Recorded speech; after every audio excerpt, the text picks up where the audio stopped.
Dia bukan manusia, tapi hatinya lebih mulia dari sebahagian kita. Ya, seekor ibu menunggu anaknya yang telah pergi, tak makan, tak bergerak, tak beralih walau seinci. Kerana dalam jiwanya, harapannya masih menyala, anakku akan bangun semula. Sungguh saudara, kasih ibu itu satu anugerah dari rahmat Allah yang maha penyayang.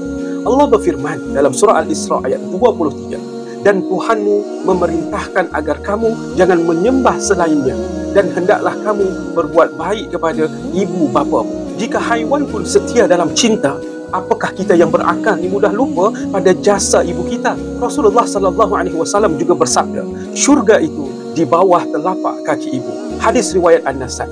Hari ini berapa ramai anak yang lupa untuk memeluk ibunya, lupa mengucapkan sayang, hingga akhirnya menyesal di pusara yang sepi. Ibu ini menunggu hingga ke akhir waktu.